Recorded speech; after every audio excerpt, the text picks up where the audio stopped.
Yeah, your 50 grand, it's 47, and then the next few years it's 45, and then the next few years it's 43. It's not really 50 grand anymore. And this happens right under your nose.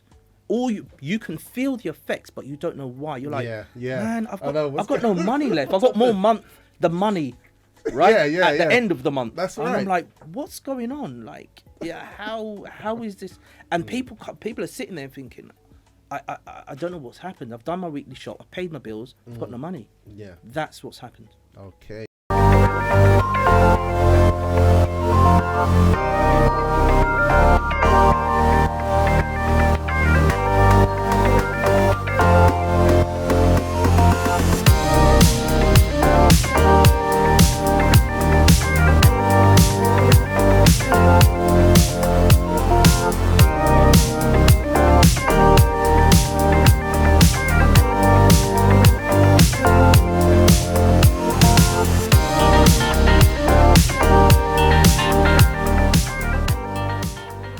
All right, guys. So look, we're going to get started now as we go into the pursuit of success. All right. So thank you, Cousin Hugo. So Maurice, thank you so much for coming today. You're so welcome. All right. And obviously, we have our listeners and everybody wants a good life.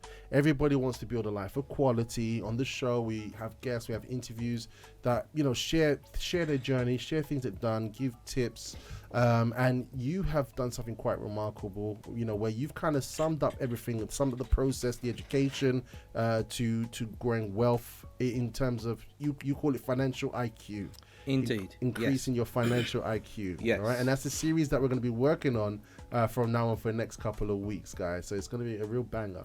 So if you could, for those of us who are not familiar with you, tell us a bit about yourself, please. Sure. So my background is in financial IT. Yeah. So fintech, financial tech. I've worked for in the City of London for various investment banks, hedge funds, stockbrokers, asset management companies, everyone from HSBC to Deutsche Bank, Standard Bank, largest bank in Africa, Banque Populaire, French bank, and then smaller investment houses like Bank Mandiri, which is the Indonesian bank, and so on and so forth. So from very large blue chip companies like your HSBCs and Deutsches to very small brokers. My last financial role was for London Metals Exchange, which was very, very interesting. Really, let me tell you. That look in your eyes tells me what yeah. Like you uncovered some secrets there, like kinda. Yeah, it was just very interesting. They got the last outcry trade floor in Europe. So when I say outcry trade floor, when you watch those movies and you see the guys shouting trades at each other and it looks like complete pandemonium, and there's guys running around like headless chickens and all that sort of stuff. Because of the pandemic, they had to put that on ice. I don't know whether it's coming back. It'll be a shame if it doesn't, but it'll be great if it does. But whilst I was there, I did pick up a few nuggets on the precious and base metals markets, and how you can take advantage of investing in different asset classes like that. So that's quite interesting. Wow, knowledge is power. All right. So you've been around and you've tapped into quite a few things, right? So tell me, obviously on this journey of yours, seeing how these different financial organizations work, right, and being involved in their work, what have you observed in terms of the regular everyday person getting involved and taking advantage of this, these different financial movements?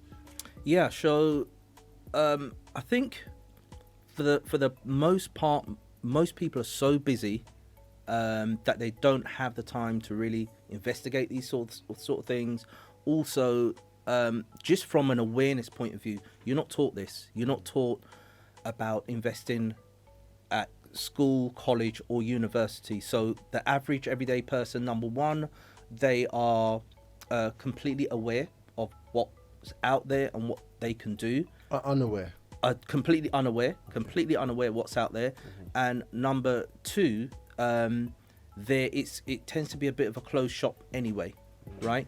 So it's quite hard. People are almost intimidated by all the big words and the terminologies and stuff. So first of all, it's being aware, and then once you're aware, not to be intimidated by all of these terminologies and stuff like that. Yeah, because when I think of the word stock market and all these types of things, and then afterwards, I don't know, I've looked at a chart, for shares and a company, etc. I've looked at the chart, the index and everything like that. I'm seeing a whole heap of numbers. I'm like, what on earth is this? What is this? It's like this is this matrix code or something. I know. You know what I mean? So coming in or looking at it, and you just think, one day. One day. But it's like during the process of that time, opportunities are happening, right? I mean, just recently we was having discussion, and during the pandemic, was a good time for people to actually enter things like the stock market, different cryptocurrencies and all that kind of stuff, right? Yeah. So my thing is, don't kick yourself or beat yourself up that you missed the wave. There's this concept, fear of missing out. FOMO, they call it in the market, fear of missing out. The fear of missing out can actually hurt you because, you want to dive in and be part of the you want to catch the wave. Exactly. Right? You want to catch the wave. But the thing is, if you don't know how to surf, you'll drown. You ain't catching no wave. The wave will crush you. And also in trying to catch the wave, there's sharks swimming around. There's bull sharks and great white sharks that are waiting there to take you out. Yeah. So when you say that, do you mean like people who want to scam other people and things like that? Or? Yeah, possibly. I mean, whenever you get things like that, you're going to get scammers. You're going to get the Dell boys from Peckham, and all these type of characters. Unfortunately, it's just part of it. But that is why I'm so vehement on education, because once you've been informed, knowledge really is power. Once you've been informed with it, you can see the charlatans coming from a mile. So not only are you armed with the knowledge how to invest and protect yourself and leave something for your family, but also if someone is trying to pull a fast one on you and pull the rug from under your feet, you're like, I've got your number, mate. I'll see you coming a mile off. So really important. Absolutely. So I've got a question here that I want to propose to you, and I think you kind of answered some of it already, but if you can develop it further. So tell us about the challenge, all right? Tell us about the financial challenge that's happening in our current economy environment, and why we need financial IQ. Sure. So as we had a chat last week, didn't we? So as we said before, one of the main things that so everyone gets taxed, right? We're all aware of taxes. You get income tax, council tax, road tax, capital gains tax, inheritance tax, yada yada yada, right? Tax on everything, water tax, it goes on, tax. VAT tax. Wow. It goes on and on and on, right? So something that people are not aware of is inflation, right? So without getting too technical, but I'll put people. This is really important, because I think, and the thing is, why we got you on the show is because we've got, our listeners are regular, everyday people. Sure. Everybody has their own different understanding of what they got going on, especially in terms of financial markets, and just you're talking, you're the people person. You're the guy of the people. Sure. You're like, sorry to use the terminology, but Robin Hood. You're gonna be like the Robin Hood. I'm gonna spill the beans. I'm all right. Gonna tell them what really goes on. All right, just a quick question here. We have our breakfast show talker. We have the General, which is Selena Green. She says financial jargon always threw me off when it comes to finances. Also, Elsie says, morning breakfast show family. I like the FOMO, fear of missing out. It's real. So we're talking about just being able to convey complicated concepts in a very basic way, and just empowering people with the knowledge, and people not being intimidated by that knowledge. Okay. And so, and then you started talking about what people actually earn, right? Sure. Yeah. So one of the most interesting things that I've come along and I've witnessed over a period of time. So you've got, as I said before, you've got this thing called inflation. Inflation, I'm not going to get too technical, guys. Don't worry. Anyone can understand this. You've heard the term every time you switch on the news, you hear this, oh, we're printing money. It's like, what? No, people print money, right? And called quantitative easing, QE. You hear that all the time. You're probably thinking, what is this? This is when governments wants to raise money. You know, many governments are in debt. They want to print more money, and to raise that money, what they do is print money. Okay? It's not what you might think it is. There's not a printing press. It's all digital. But what happens is, whenever you hear that term, quantitative easing or money printing, just think to yourself, somewhere along the line, inflation will go up. What does that mean? That means, if you think of it this way, if something comes into abundance, what happens to its value? Does it go up or down? It goes down. It goes down. So every time the countries and nations print money, what happens to the value of the dollar in your pocket, of the sterling in your pocket? It goes down. So when you go to Tesco's and you do your weekly shop, you say, oh, bread's gone up, oh, milk's gone up, oh, cornflakes. It's not really gone up. Your sterling, your pound in your pocket has gone down. And it makes it feel like the products that you're buying has gone up, but it's your pound losing money. Every time they print, your sterling in your pocket is losing its value.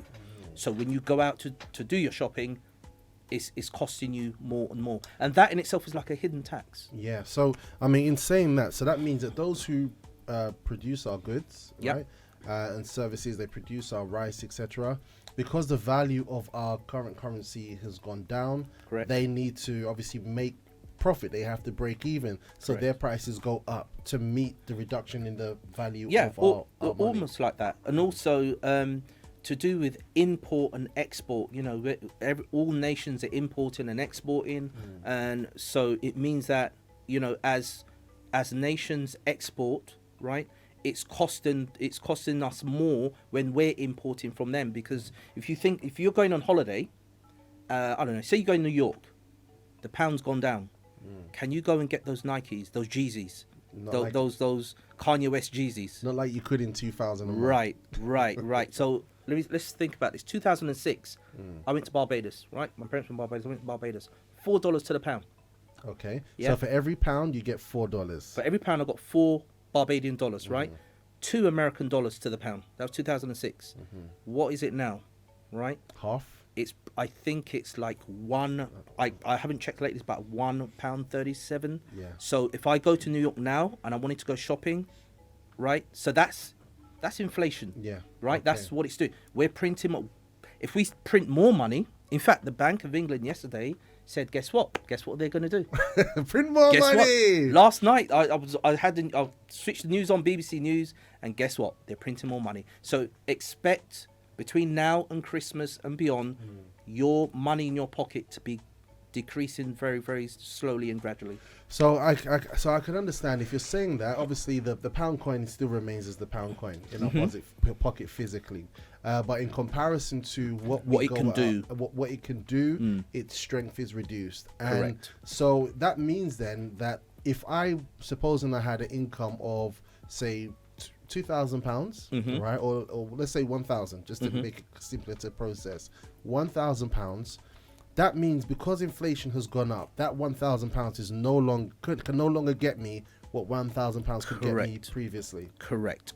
It's a very strange concept, but for instance, IT guys working on the trade floor for investment banks back in say 2002, they earned a certain amount of salary, right? And I checked out the salary lately of what we earn, sort of thing, and it hasn't moved. It's the same. It hasn't gone up in line with inflation. However, the price of a cinema ticket back in 2002 was, I don't know, what? The price of petrol back in 2002, the price of your weekly shop. So say you were on, say, 50 grand, right? 50 grand back in 2002, right? If you wanted to get a mortgage, you wanted to buy a 1-bedroom flat, right? If you wanted to go on holiday, if you wanted to, I don't know, buy your kids toys or just do your weekly shop, right? And then compare it now, right? That 50 grand does not do what it did and that is inflation. Eat slowly chipping away at your money. Wow. It's almost like a hidden tax. And can you believe, on top of all of that, you're paying all these taxes. You're paying all these taxes, and if you want to buy property, in addition to everything else, the property prices are moving away from you, right? So you've got almost like a triple whammy. You've got taxes, inflation, and then you have investment inflation, which is really like just flying ahead. You know, so it really is a triple whammy. So that means, because we have our listeners listening right now, okay? And let's take one of our listeners here. Let's take Selena Green, for example. She also made a comment. She goes, I knew Mr. Maurice had Barbados connections. Yeah, indeed. It's all coming out now. Yeah. But supposing, like, one of our listeners here, let's take Selena, she earned, say, 50,000, like you give an example, £50,000. That was your salary, all right? However, even though it's 50,000 and we know the tax man takes his cut, right? What you're saying is that 50,000 isn't really 50,000 anymore. Yeah. Right? Yeah. Really, because of inflation, that salary of 50,000 is probably like one third less. It's about probably 48, 47. And as time goes on, I mean, you get out your pay slip and you tell people, I'm on 50 grand, right? Okay, cool. According to HMRC and according to you and to the company you work for, you are on 50 grand. However, when you go out into the real world and you want to buy yourself a car, you want to go on holiday, you want to buy something for the kids, you want to buy whatever, that things are moving away from you, right? Okay, so it's not really, because inflation keeps eating away at your currency, you're not really on 50 grand. You're actually on 47. And then if inflation keeps moving in an upward trajectory within the next few years, you're going to go from 47 to 45. And then in the next few years, you're going to go from 45 to 43. Back in the good old days, in the olden days, sound old now, isn't it? But back in the olden days, Say 2000. yeah, the 90s, early 2000s, you used to get pay. Pay was aligned with inflation. So whenever inflation went up, the companies automatically paid you in line with that. Therefore, you were protected. Things went up, it's all good. I go out, I'm not feeling, I'm not getting hurt by it, right? That doesn't happen anymore. There's very few companies that actually pay you in line with inflation. Some companies give you bonus, which helps, but that no longer happens. So yeah, your 50 grand, it's 47, and then the next few years it's 45, and then the next few years it's 43. It's not really 50 grand anymore. And this happens right under your nose. Or you can feel the effects, but you don't know why. You're like, man, I've got no money left. I've got more money, right? At the end of the month. That's right. And I'm like, what's going on? Like, how is this? And people are sitting there thinking, I don't know what's happened. I've done my weekly shop. I've paid my bills. I've got no money. Yeah. That's what's happened. Okay. We have our breakfast show talkers connecting in, and we have Elsie saying from Ilford saying, "Oh, I remember that. I went to Florida that year. $2 to £1. There you go. One of the best holidays. With the wake of Brazil, I believe we may get that again. I don't know why. I just have a feeling." All right, but yeah, everyone's actually seeing it like you're saying.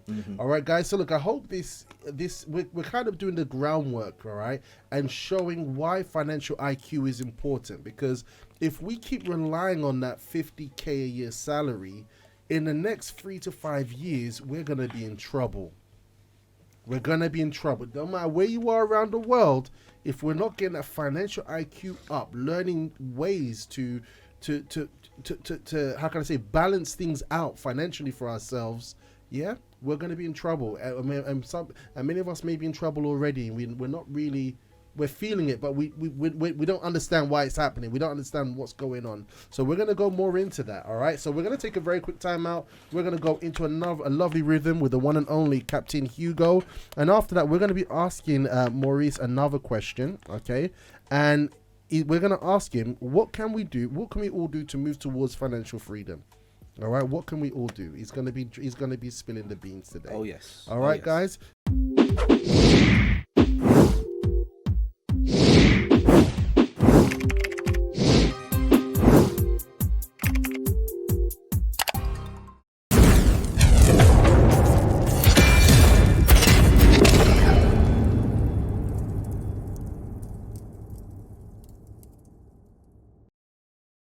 So now we're here with the one and only Maurice Innis, all right, our financial, technical wealth building expert, all right, and he's so I think humble. that's far too kind. I think that's far too kind. Yeah, this is it. It is what it is. I actually work for KFC. You work for KFC? Yeah. This is how it is. This is what financial IQ does. You can work for KFC by day, but by night. Guru by night. Yeah, guru like by Batman. night. Exactly. He's Do you know Bruce what I mean? Wayne. It's like this. You know, you go to work at KFC. You're parking the car park. You got like a Lamborghini. It's actually chicken cottages. Okay. Chicken cottage. It's like this, guys. It is what it is. So financial IQ is so important. It can turn the tables in your life.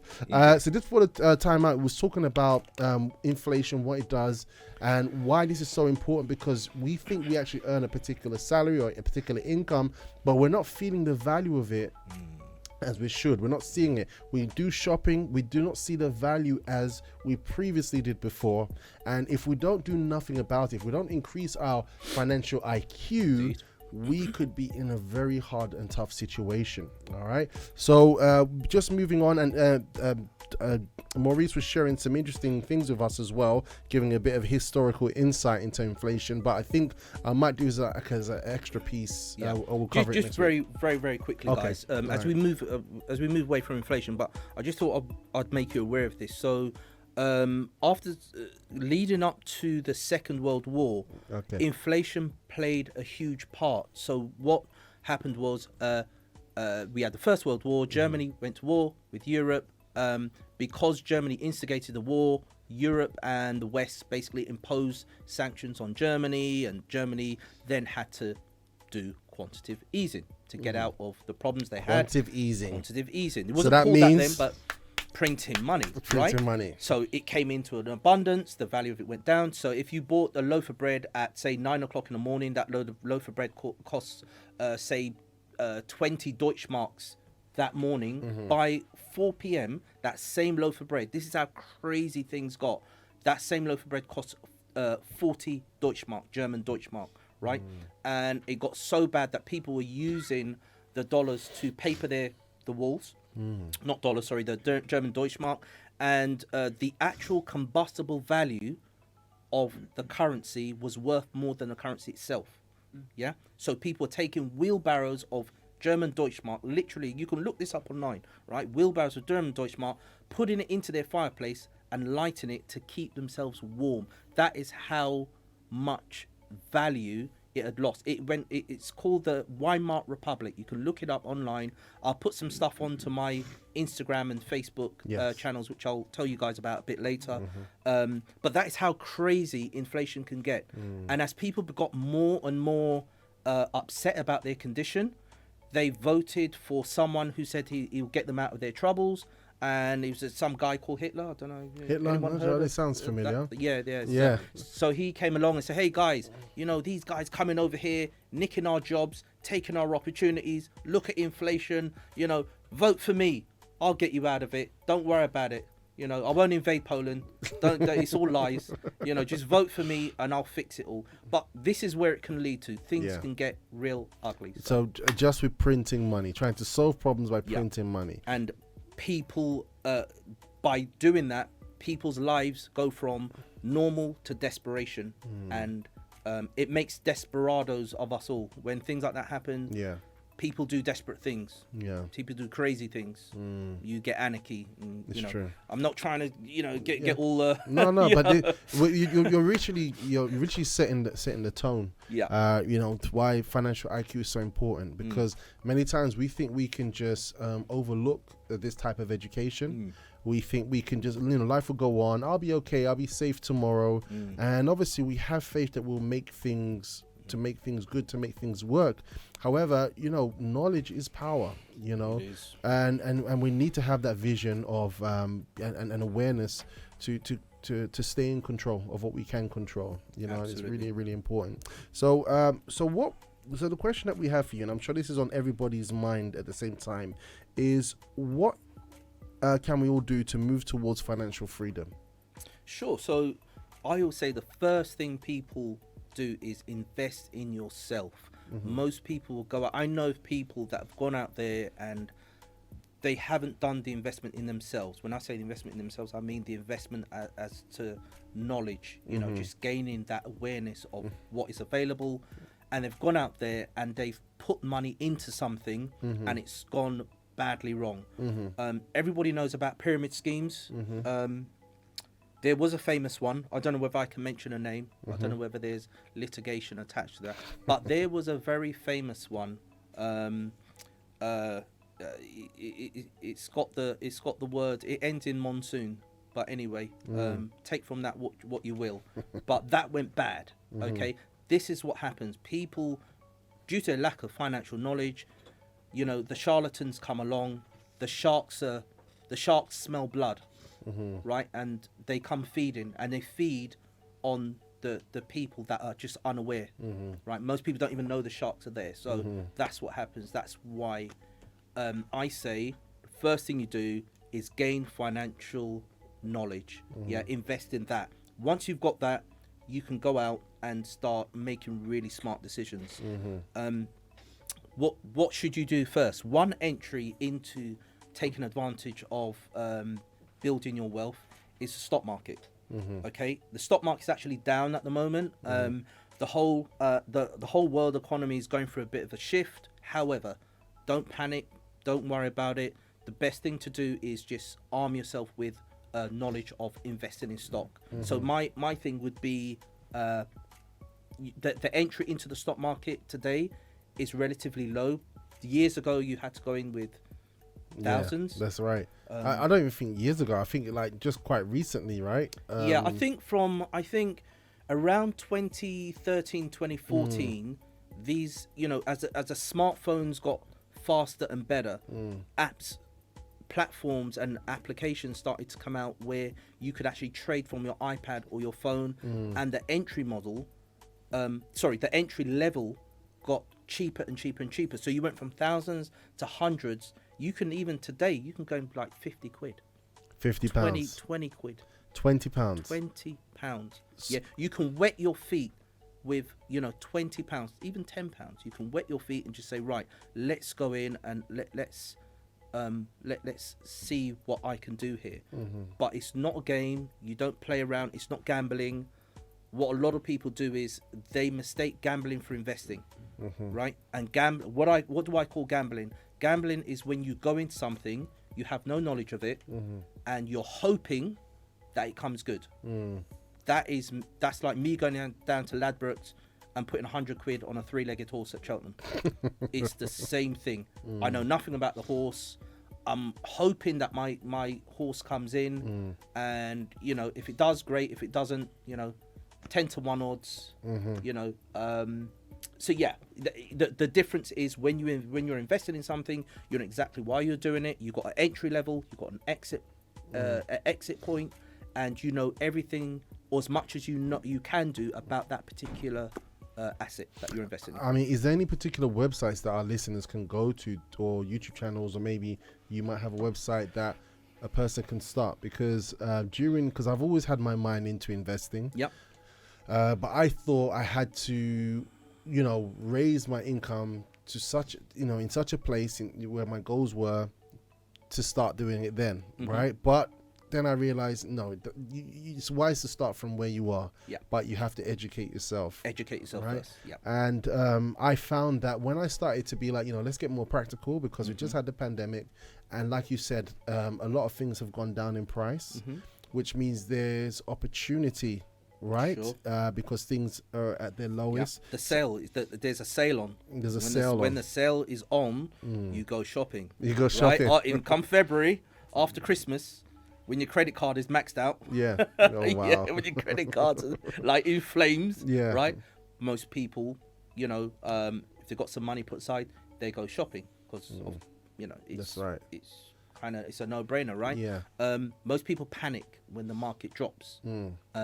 But again, we'll touch on that. Yeah. But as you were saying, where do you go? So a good platform to start with is seekingalpha.com.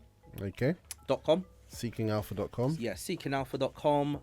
It just gives you a broad sort of perspective on the market and what stocks are out there and what's going on in the marketplace. It takes a little while to learn all the terminology and stuff, but give it time. If you're motivated, you'll get the relevant knowledge on board. And as another thing I'd just like to say, it's not a sprint. This is a marathon. Yeah, I think we need to kind of debunk this way of thinking, right? Because many people are like, oh yeah, I'm going to get this, I'm going to invest in this, and then when I come out, like, just give it like till 2 o'clock or whatever, or tomorrow, and I'm going, look at it, if we're looking at it, doing it professionally, properly, right? Seriously, you're talking about a marathon. Yeah, it's long money. Wealth is built over time. Can you make money in a few weeks or a few months? Yes, absolutely. You go into cryptocurrencies, you can make, at this moment in time, you can make a lot of money in the crypto market. However, do understand that we're in something called a bull market. A bull market is when everything is running at full speed and everyone is making money, but they don't last. It goes from bull to a bear market. A bear market is when everything is going through the floorboards, and that's when people are running around like headless chickens and everything's in flames, right? At the moment, it's in a bull market and everything's going up and everything seems great. That doesn't last, which is why it's really, really good to have. Once you have the financial knowledge, you don't panic because it gives you. It's part of the process. Yeah, it gives you the confidence to know, okay, cool, let's drop that thing, that stock went down, not a problem. That Bitcoin went down, not a problem. So, okay. Another platform that I'll tell you about is Motley Fool.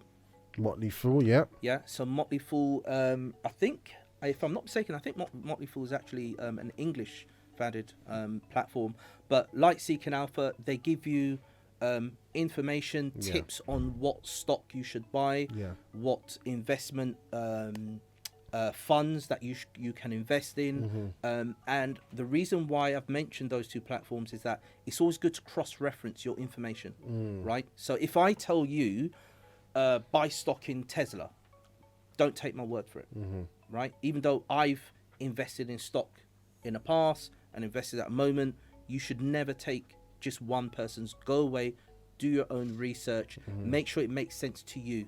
If Dave down a pub says, buy shares in this particular asset class, don't take one person's word for it. Go away, do your own research, and that way you're making an informed decision for yourself. Okay, you're not just riding on the coattails of someone else. And that Motley Fool, that's motleyfool.com, right? Motleyfool.com, MOLTLEY, MOTLEY fool.com. And it's interesting because they've been around for a long time. They've been around for a while. I remember it was 2001. They kind of educated me when I was looking into getting into property, 2001, and their information helped me a lot. It helped me a lot to get on the property ladder. So to hear that they're still around, and it's really a huge eye opener there. So it's really, really, really good. So guys, we've touched on quite a few things today, and Maurice, you talked about getting into the stock market, right? We are going to expand more. Unfortunately, time won't permit us to. All right, but this is the first part of the series, guys, and I really do hope that what Maurice has shared with us today has opened our eyes and opened our understanding. If we do not change anything, if we literally just kind of coast through life, go on autopilot and just do, be busy just living and existing, and we don't get our financial IQ up to kind of prepare ourselves, like you were saying about it being a marathon. Absolutely. Because you can create wealth over time, using these tools that you're sharing with us. So, so if we're not just looking at now, we're looking at the next 5-10 years. The information we get, we're looking at 5-10 years, because that 5-10 years is going to come so quickly. Sure. And if we do the things that Maurice is sharing with us today, in 5-10 years time, we can have a very different picture in terms of our quality of life. And can I just say also is that the world we live in now, that the sands under our feet are shifting more and more, and what we're witnessing at the moment is like a paradigm shift, right? If you think about it, whoever's listening to this program at the moment, think about all your friends and family and who has changed jobs recently. right? There was a time when most people had a job, and they had a job for like 10 years, 15 years and beyond. Most people you speak to now in your circle, if you say, oh, how's work? Oh, I've just started a job. Yeah. The length of stay in jobs. I mean, I've just had a bunch of my friends from a very famous investment bank in Canary Wharf. They've all got made redundant. Oh, wow. These are guys with families, mortgages, they're married with 3 kids. Not pretty. Why am I mentioning this? Because you need a second income. You need something else to supplement. Not everyone wants to start a business. Not everyone has the know-how or even the motivation to do that. Yeah. But you can have a second income. So really, really important. If you lost your job today or next week, what happens? Is it government food stamps? Is it going down the and just getting a payout from the government, or do you have a second income stream to keep you going? Wow. And that is super. It's more important now than it ever has been, because the job market is becoming more and more precarious. It's becoming more unstable. It's becoming more volatile. Yeah. So yeah, and we're not here to paint a picture like, oh, the sky's falling down on us. Look at the lightning strike. It just missed me. Oh, the clouds are drawing in. No, it's not about that. But we're in a very volatile environment, okay? But don't worry. Don't worry. As he overcame, we'll overcome. There's good news. Okay, there's good news. There is good All right, and we're going to make sure we prepare everybody. And not that you'll just survive through it, but we're gonna grow through it as well. We're gonna thrive. We have our breakfast show talkers here. Our moderator JST, Jay, she was saying was about to ask Robert, I would love to check out some links. Yeah, we're gonna make sure we put the links in there. Also, if I have more questions, can we get in touch with Maurice? How can everyone get in touch with you, Maurice? Yeah, you can reach out to me. I've got an Instagram channel called My Money IQ. So you can go on to Instagram. Yeah. The website is in the works. So you can go into Instagram, My Money IQ. Also a Facebook channel, same thing, My Money IQ. Okay. So just go into any of those platforms.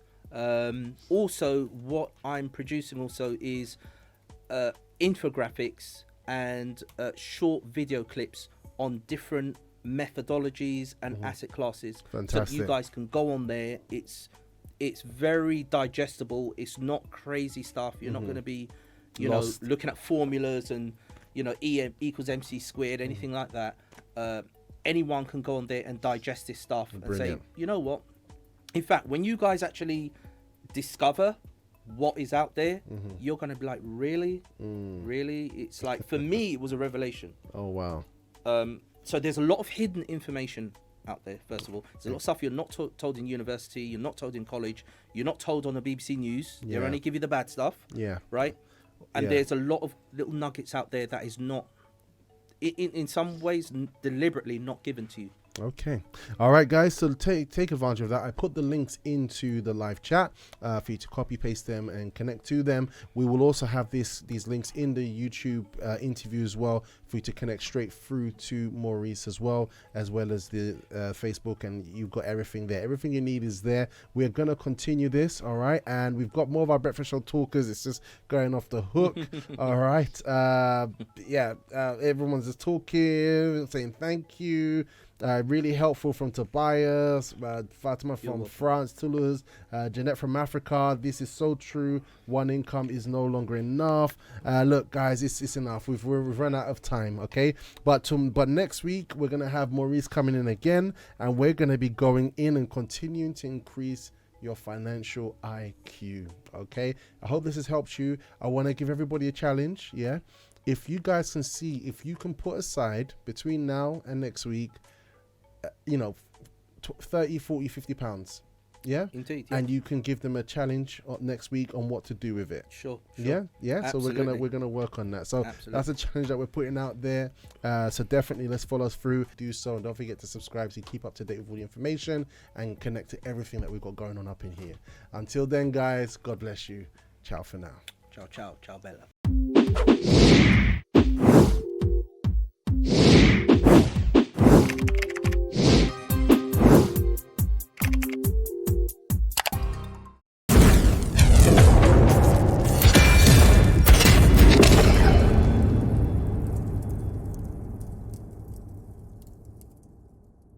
Connect online Monday to Friday with special guests for inspiration, motivation to start your morning right. Music, banter, fun and laughter. Connect when you start your mornings with The Breakfast Show. Only on libertyradio.co.uk. That's right, The Breakfast Show is back. libertyradio.co.uk from 6:30 a.m.